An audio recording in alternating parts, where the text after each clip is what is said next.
Soeharto, Untung dan Latif dalam Prahara G30S.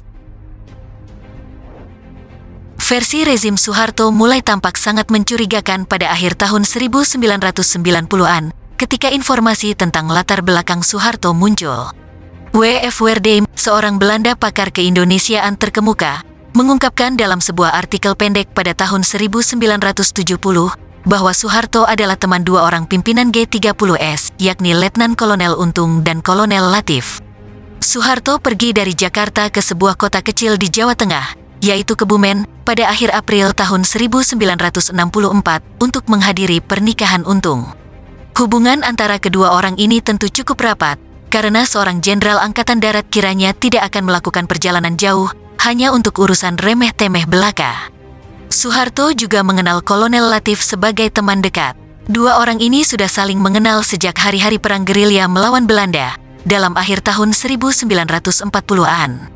Soeharto dua kali bercerita kepada wartawan asing bahwa Latif datang menengoknya pada malam menjelang G30S dimulai. Penjelasan Soeharto adalah bahwa Latif entah berniat membunuhnya atau memeriksa keberadaannya. Ia tidak mengaku telah berbicara dengan Latif malam itu. Bahwa Latif dikurung di penjara di dalam sel isolasi selama bertahun-tahun sebelum diizinkan tampil di depan umum, mengesankan bahwa Soeharto ada dalam dilema. Ia tidak ingin Latif dieksekusi seperti yang lain-lain, tapi juga tidak ingin ia berbicara di depan umum. Kiranya Wertheim benar dalam satu hal, yaitu Soeharto mengenal dekat baik Latif maupun Untung. Dalam sidangnya pada tahun 1968, Latif membenarkan apa yang sudah diakui Soeharto, yaitu keduanya bertemu pada malam hari tanggal 30 September tahun 1965. Tapi ia membantah pernyataan Soeharto bahwa keduanya tidak saling berbicara. Latif bersaksi bahwa ia memberitahu Soeharto tentang adanya beberapa perwira angkatan darat yang akan mengambil tindakan terhadap Dewan Jenderal. Sehari sebelum kejadian itu, saya melapor langsung kepada Bapak Maijen Soeharto, sewaktu beliau berada di RSPAD, sedang menunggui putranya yang ketumpahan sup panas.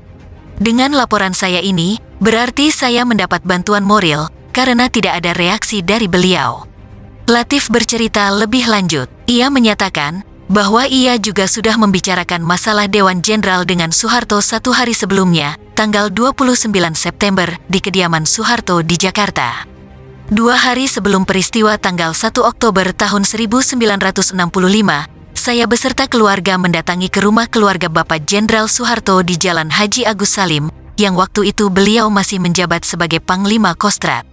Di samping acara kekeluargaan, saya juga bermaksud menanyakan dengan adanya info Dewan Jenderal, sekaligus melaporkan kepada beliau. Beliau sendiri justru memberitahukan kepada saya bahwa sehari sebelum datang ke rumah beliau, ada seorang bekas anak buahnya berasal dari Yogyakarta bernama Subagio, memberitahukan tentang adanya info Dewan Jenderal yang akan mengadakan coup d'etat terhadap kekuasaan pemerintahan Presiden Soekarno. Tanggapan dari beliau, akan diadakan penyelidikan. Oleh karena di tempat ruangan tersebut banyak sekali tamu, maka pembicaraan dialihkan pada soal-soal lain, antara lain soal rumah. Di depan mahkamah Latif menceritakan bagaimana ia menjadi teman bagi keluarga Soeharto. Ia bertugas bersama Soeharto sejak akhir tahun 1940-an. Saya sebagai anak buah, sekalipun sudah terlepas dari ikatan komando dengan Bapak Jenderal Soeharto, dimanapun beliau gerilya.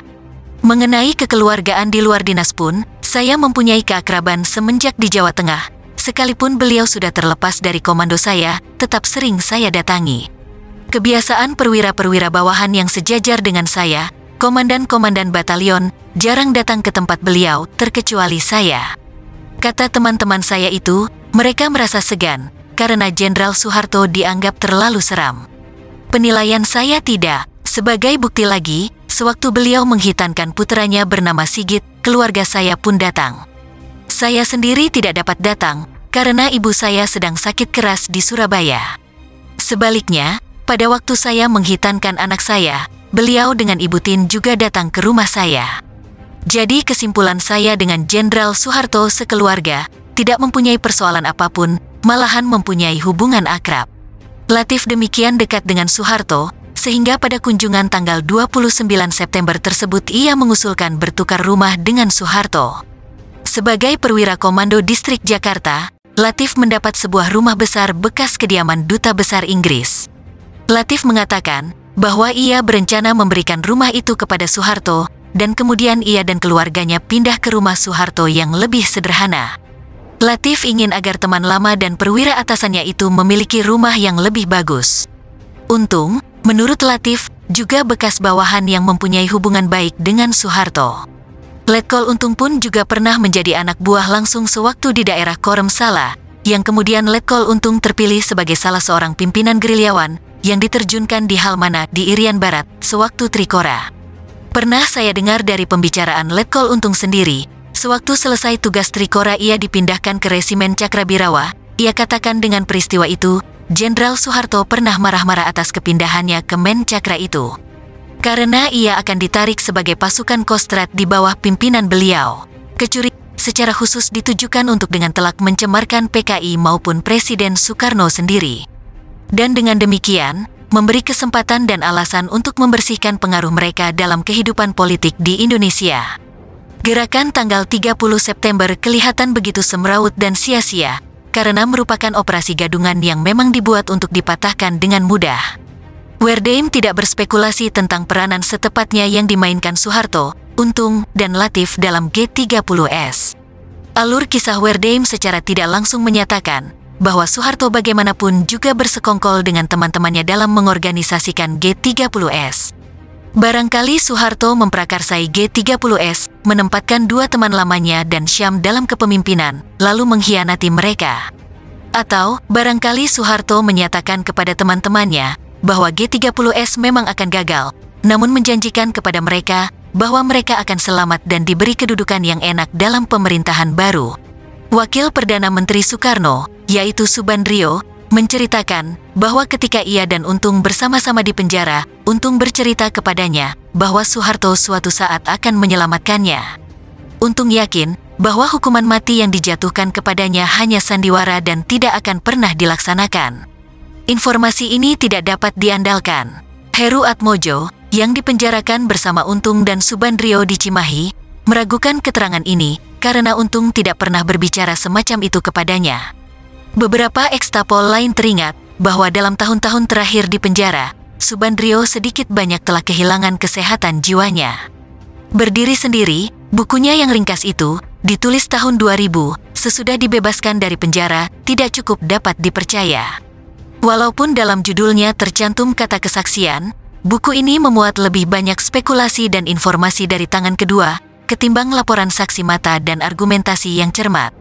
Mengenai persahabatan Latif dan Untung dengan Soeharto, dan kepercayaan mereka tentang kesetiaannya kepada Presiden Soekarno, dapat menjelaskan mengapa G30S tidak menjadikan Soeharto sebagai sasaran penculikan dan pembunuhan. Karena gerakan ini memperhitungkan dukungan Soeharto, kemungkinan Latif dan Untung berpikir bahwa rencana mereka kebal dari kesalahan. Dan bahwa mereka hanya memerlukan sejumlah kecil pasukan untuk menduduki Jakarta dengan sukses. Bahwa dua batalion utama yang terlibat dalam G30S ada di bawah komando Kostrad tidak membuktikan keterlibatan Soeharto. Bisa saja para konspirator mengadakan perjanjian dengan para komandan batalion tanpa sepengetahuan Soeharto atau perwira lain siapapun di markas besar Kostrad. Pemberitahuan Latif kepada Soeharto dapat menjelaskan mengapa Soeharto berhasil melakukan aksi dengan efisiensi yang ajaib di tengah-tengah keadaan yang luar biasa membingungkan. Rasa kasih sayang kekeluargaan yang tersisa, dan barangkali rasa syukur atas pemberitahuan yang diterimanya, dapat menjelaskan mengapa Soeharto tidak membiarkan Latif dieksekusi.